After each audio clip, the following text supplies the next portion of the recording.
কোরআন শরীফ পড়তে জানে না, কোরআন শরীফ দেখে দেখেও পড়তে পারে না, এটা কোনো জাতের মুসলমান না, এটা প্লাস্টিক পুঞ্চি। একটা কোরআন 3 মাস পড়লেই কোরআন শরীফ সহি শুদ্ধ করা সম্ভব, 1 মাস পড়লেই। আমার ড্রাইভার 1 মাসও লাগছে না কোরআন শরীফ সহি শুদ্ধ করতে, সে আমার ড্রাইভারই করে, 2 ক্লাসেও পড়ছে না, প্রাইমারি পাস করছে কিনা সন্দেহ, আল্লাহর কোরআন পড়তে পারে। এইবার রমজানে আমার সাথে এতেকাফ করছে আমার ড্রাইভার, রমজানের এতেকাফে কোরআন শরীফ সবক নিছে। আমি বলছি এই শুধু এই সবকের বরকতে ইনশাআল্লাহ বেতন বাড়াই দিলাম।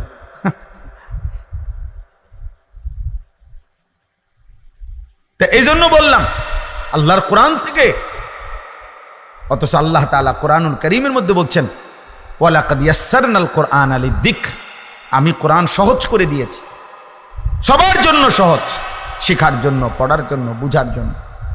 এই জন্য প্রিয় ভাই আমার, এ যে কয়জন নওজোয়ান ভাই বসছো এখানে, স্কুল পড়ুয়া, কলেজ পড়ুয়া, ইউনিভার্সিটি পড়ুয়া, আমি অনুরোধ করি সবার কাছে আল্লাহর কোরআন পড়েন, রাসূলুল্লাহ সাল্লাল্লাহু আলাইহি সাল্লামের এক এক হাদিস পড়েন, কোনো না কোনো ভাবে। সব পড়া ছেড়ে দিতে বলি না আমি, স্কুল পড়া বন্ধ করে দেন, কলেজ পড়া বন্ধ করে দেন, আমি এটা বলি না, কসম আল্লাহর আমি এটা বলছি না। পরে কোনো সমস্যা নাই, পড়ো ভাইয়া, কোনো অসুবিধা নাই, তুমি আরো পড়ো, আরো পড়ো, আরো পড়ো, পড়াই তো দরকার। এই পৃথিবীতে সবচেয়ে প্রথম, সবচেয়ে বেশি পড়ালেখার গুরুত্ব দিয়েছে যেই ধর্ম, সেটা ইসলাম। ইসলাম যেদিন পৃথিবীতে আমাদের নবী সাল্লাল্লাহু আলাইহি ওয়াসাল্লামের মাধ্যমে আল্লাহ তাআলা যেদিন পৃথিবীতে এই ইসলামকে, এই দ্বীনকে পরিচিত করছেন, সেদিনের প্রথম শব্দই ছিল ইকরা। এই কথার দ্বারাই ইসলাম পৃথিবীতে কি হয়েছে? আলোর মুখ দেখলো। এই কথার দ্বারাই কোরআন নাজিল শুরু হইল। এই কথার দ্বারাই পৃথিবীবাসী জানলো যে তিনি আল্লাহর রাসূল। তাইলে ইকরা, পড়ো, পড়ুন। তাহলে প্রথম দিনে ইসলামের সবক পড়া। পড়তে তো নিষেধ না, পড়তে তো মানা না, কিন্তু আল্লাহকে ছেড়ে দেওয়া কেন? কোরআনকে ছেড়ে দেওয়া কেন? নামাজকে ছেড়ে দেওয়া কেন? আখিরাতকে ভুলে যাওয়া কেন? তাইলে এটা কি শিক্ষা হইল? কি শিখানো হইল? এই জন্য আমি আপনাদের কাছে এতগুলো কথা বলার দ্বারা আমার উদ্দেশ্য এই কথা বুঝানো, প্রত্যেকে, বাবারা, চাচারা, বয়স্করা, যে মুসলমান সে মূর্খ হইতে পারে না, কোরআন শরীফ পড়তে জানে না, কোরআন শরীফ দেখে দেখেও পড়তে পারে না, এটা কোনো জাতের মুসলমান না, এটা প্লাস্টিক, এটা ভাত খাই না মুসলমান, ফালতু লোক, এটা আকামলা মানুষ। এটা করে কোনো জীবনের কোনো নিজের ধর্মের কোনো গুরুত্বই বোঝে নাই এ বেটা। এ রাসূলুল্লাহ সাল্লাল্লাহু আলাইহি সাল্লামের মহব্বত, আল্লাহর কোরআন যে দেখে দেখেও পড়তে পারে না, আমি বললাম তার কলিজার ভিতরে আল্লাহর রসুলের ভালোবাসা বলতে কিচ্ছু নাই, কিচ্ছু নাই, কিচ্ছু নাই, কিচ্ছু নাই মিয়া। আমি বললাম, আপনি চ্যালেঞ্জ করেন, আমার নাম আনিসুর রহমান, আমি বললাম। কারণ রাসূলুল্লাহ সাল্লাল্লাহু আলাইহি সাল্লাম এই পৃথিবীতে, কোরআনুল কারীমে আল্লাহ তাআলা 4 বার বলছে এই পৃথিবীতে নবীজিকে, রসুলকে আমি পাঠিয়েছি 1 নাম্বার যে উদ্দেশ্য, সেটা হলো ইয়াতলু আলাইহিম আয়াতিহি, কোরআনুল কারীমের তেলাওয়াত। নবীর সাথে উম্মতের প্রথম সম্পর্ক কোরআনের তেলাওয়াত, প্রথম সম্পর্ক কোরআনুল কারীমের তেলাওয়াত। জানেন না, রাসূলুল্লাহ সাল্লাল্লাহু আলাইহি সাল্লামের সাথে কোনো সম্পর্কই আপনার হলো না, আপনি তো প্রথম নাম্বারে ফেল। কোরআন শরীফের আয়াত, লাকাদ মান্নাল্লাহু আলাল মুমিনিন ইদ বাআসা ফীহিম রাসূলাম মিন আনফুসিহিম ইয়াতলু আলাইহিম আয়াতিহি। কিভাবে আপনি নবীকে ভালোবাসবেন? নবীজির 1 নাম্বার মিশন ছিল কোরআন তিলাওয়াত। আমার শায়েখ আল্লামা মুফতি মুশতাকুন নবী সাহেব হুজুর এটা বুঝায় বলছে যে মানুষের মধ্যে সম্বোধন তিন ধরনের, আমি, তুমি, সে। মানুষ এই তিনটাই বুঝায়, আমি, তুমি, সে। কোরআনুল কারীমের মধ্যে আল্লাহ তাআলা এই তিন শব্দেই কোরআন তেলাওয়াতের কথা বলছে। ইয়াতলু আলাইহিম আয়াতিহি, সে কোরআন তেলাওয়াত করবে। উতলু ইলাইকা মা উহিয়া মিনাল কিতাব, নবীকে বলছে তুমি, আপনি কোরআন তেলাওয়াত করেন। আবার নবীজি বলছে আমার আল্লাহ আমাকে আদেশ করছে আন আতলু আল কোরআন, আমি যেন কোরআন পড়ি। তাহলে কোরআন পড়বো আমি, কোরআন পড়বেন আপনি, কোরআন পড়বে সে। আমি, তুমি, সে, সবাই কোরআন পড়বে। কোরআন পড়বে কে বলেন না? আমি। আর কে? তুমি। আর কে? সে। তাইলে কোরআন আমিও পড়বো, আমার বাপও পড়বে, আমার মাও পড়বে, আমার স্ত্রীও পড়বে, আমার ছেলেটাও পড়বে, আমার মেয়েটাও পড়বে, আমার নাতিও পড়বে, আমার নাতনিও পড়বে। আমি, তুমি, সে, সবার জন্য কোরআন। আমিও মুসলমান, সেও তো মুসলমান, তুমিও তো মুসলমান, কোরআন পড়বে না কেন? আচ্ছা, এই বিষয়টার উপরে এতটা গুরুত্ব এখন কেন দিলাম হঠাৎ এই এখনকার বয়ান? আপনাদের কাছে রাগ হয়ে না, আমার একটা কারণ আছে। এই মসজিদে যারা নামাজ পড়েন, দয়া করে আপনারা একটু হাত উঠান তো। এই মানে এই মসজিদের মুসল্লি যারা, হাতটা উঠান। আচ্ছা, মাশাআল্লাহ, হাত না মানে আপনারা একটা ইনসাফের কথা, রাগ হয়ে না, আমি শুধু বুঝার জন্য, আপনাদের চোখ খোলার জন্য বলতেছি। এই মসজিদ আপনাদের এতগুলো এসি লাগানো, মসজিদে থাই গ্লাস লাগানো, টাইলস লাগানো, সবটা মসজিদ ঝকঝকে এত সুন্দর। আপনাদের মসজিদে তাকের মধ্যে যে কোরআন শরীফগুলো রাখা আছে, এই কোরআন শরীফগুলোর এই পরিমাণ অবহেলিত কেন? এখন জবাব বলেন, নাহলে আমি এখন আইনা দেখাই। এই কোরআন শরীফগুলো কতশো বছরের পুরাতন। এই কোরআন শরীফগুলোর একটা কোরআন শরীফের ভিতরে একটা গিলাফ নাই।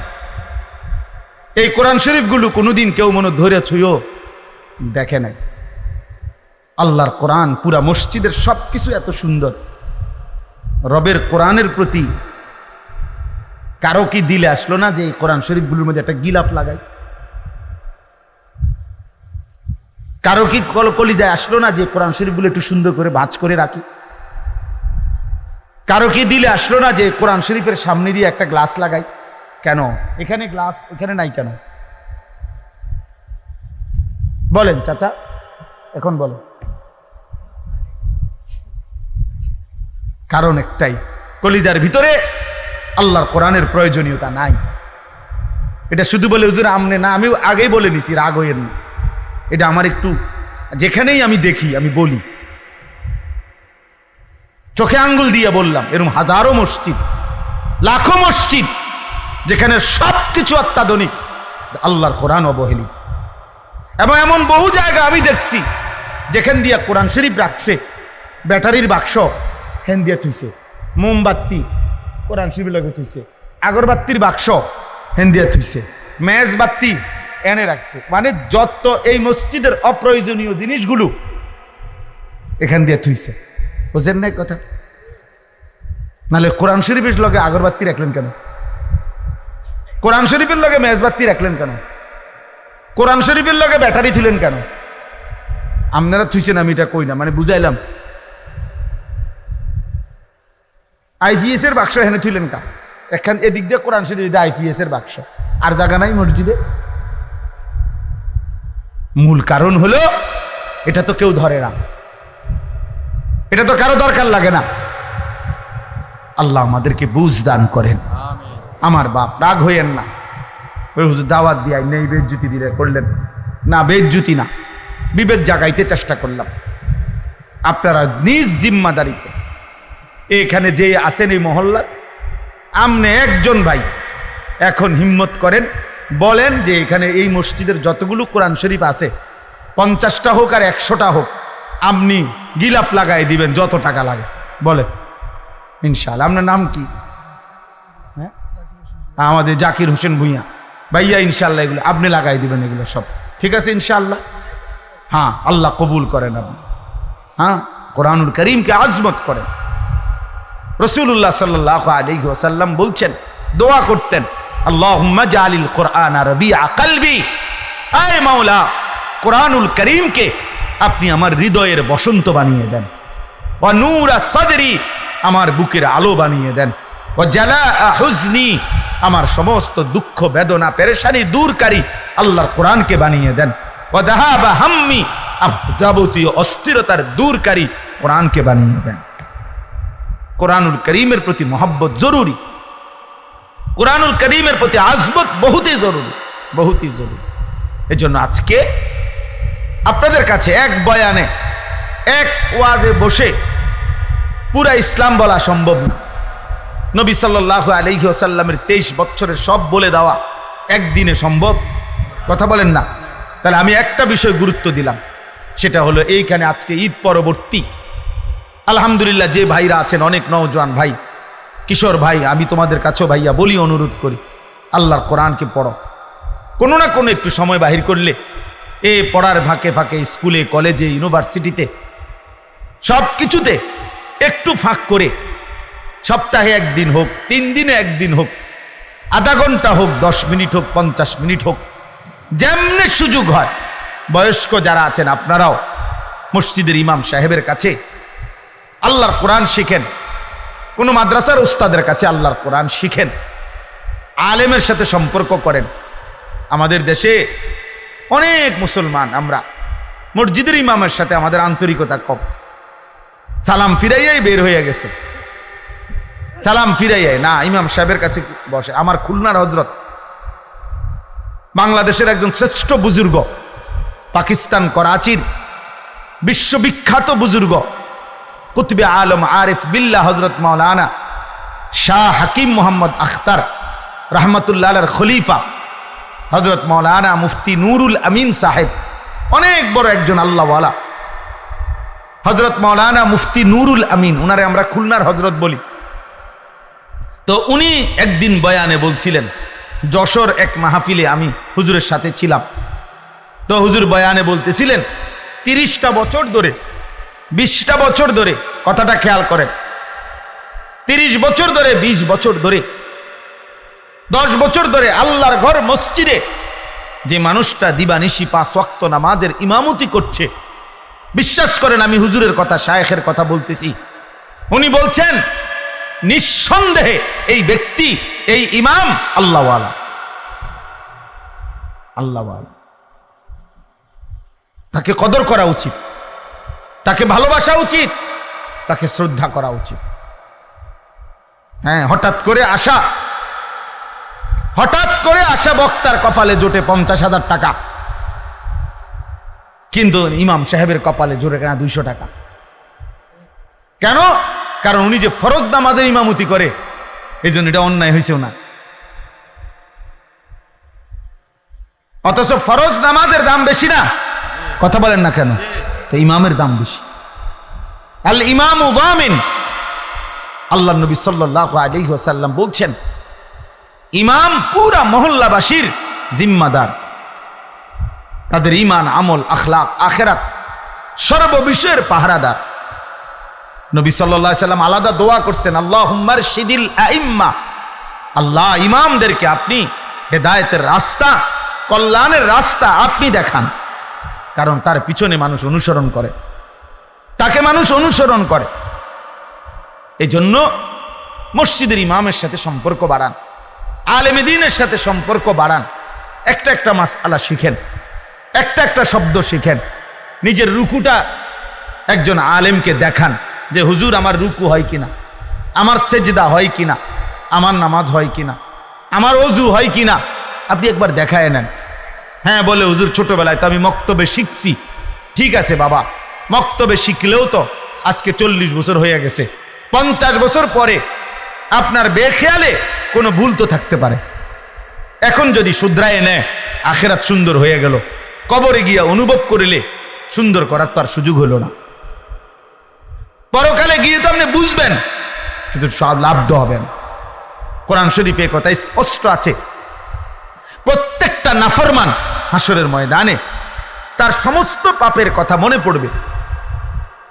ওয়াজিআ ইয়াউমাইদিন বিজাহান্নাম ইয়াউমাইদিন ইয়াতাযাক্কারুল ইনসান ওয়া আন্না লাহুদ যিকরা। আল্লাহ বলে হাসরের ময়দানে যখন ফেরেশতারা জাহান্নামকে টেনে আনবে, সবার সামনে এনে দাঁড় করাবে জাহান্নামকে টাইনা আনবে। এই যে মনে করেন এটা সাউন্ড বক্স, এটা যেরকম আমরা এখন সবাই দেখতেছি, এরকম জাহান্নামকে টেনে এনে দাঁড় করাবে ফেরেশতারা। কোরআন শরীফের আয়াত। আল্লাহ বলেন নাফরমান জাহান্নামের দিকে তাকাইয়েই ইয়াউমাইদিন ইয়াতাযাক্কারুল ইনসান, তার দুনিয়ার জীবনের সব কথা মনে পড়বে। ওয়া আন্না লাহুদ যিকরা, কিন্তু বলো না সেদিন মনে পড়ে কি লাভ হবে? কোরআন শরীফের আয়াত। ওয়া আন্না লাহুদ যিকরা, বলো না মনে পড়ে কি লাভ হবে? বুঝে তো আসবে। লাতারাবুন্নাল জাহিম সুম্মা লাতারাবুন্নাহা আইনাল ইয়াকিন। আল্লাহ বলে বান্দা এই দুই চোখে জাহান্নামকে দেখবা, আর দুই চোখে দেখে, চোখে দেখা বিষয়ে যেমন নিশ্চিত হয় এরকম নিশ্চিত হবা জাহান্নামের ব্যাপারে। মনে করেন এইটা যে একটা হ্যান্ডবিল, এটা আপনারা নিশ্চিত? না না, এটা একটা মূলত মোবাইল। হ্যাঁ হ্যাঁ, আমি প্রধান বক্তা। আরে আমি বলতেছি মিয়া, এটা একটা মোবাইল মূলত। কথা বলেন না আপনারা? আমার সার্টিফিকেট জানেন, আমি অনেক পড়ালেখা করছি। আমি বলতেছি এটা মোবাইল, আমি মাস্টার্স পাস। আপনি কবেন কি আপনার মাস্টার্সের গোষ্ঠী গিলেন মিয়া? আমি এটা চোখে দেখি এটা হ্যান্ডবিল, আপনি করেন এটা মোবাইল। আপনার সার্টিফিকেট দিয়ে আমি কিনবো? আমি নিশ্চিত এটা চোখে দেখতেছি। তাহলে চোখে দেখা জ্ঞান, এটা অস্বীকার করার কোনো সুযোগ আছে? আল্লাহ তাআলা বলে জাহান্নামকে এভাবে চোখে দেখবা আর চোখে দেখে নিশ্চিত হবা, কিন্তু বান্দা আফসোস তো করবা। লাভ কি হবে? লাভ কি হবে? লাভ কি হবে? লাভ কি হবে? হায় ছেলেরা, তোমরা যদি বুঝতা ভাই কি পরিমাণ মোবাইল, ছবি, নারী, অশ্লীল দৃশ্য দেখলা। কেনই দেখো, কারে দেখো, কার মারে দেখলা, কার বোনেরে দেখলা, কেন দেখলা? 18 বছরের যুবক, তোমার এত নারী দরকার, এত উলঙ্গ ছবি দরকার? এত অল্প বয়সে যদি এত বড় অসভ্য হয়ে যাও, বাকি জিন্দেগি কেমনে পার করবা ভাইয়া? 16 বছরে যদি এত উলঙ্গ ছবি দেখে ফেলো, হায় হায়, বাকি জীবন কি করবে? 18 বছর না যাইতেই যদি এত সারা রাত মোবাইলে নারীর ছবি, নাচ, গান, উলঙ্গ দৃশ্য দেখো, হায় হায় জানোয়ার, আগামী জিন্দেগি কেমনে চালাইবা? এই হিংস্র জানোয়ারদের কাছে নাই। পৃথিবীর সমস্ত মানবতা, ভদ্রতা সবকিছু তালা মাইরা, বিবেকের মধ্যে তালা মেরে এরা মুসলমানকে ধ্বংস করে দিচ্ছে।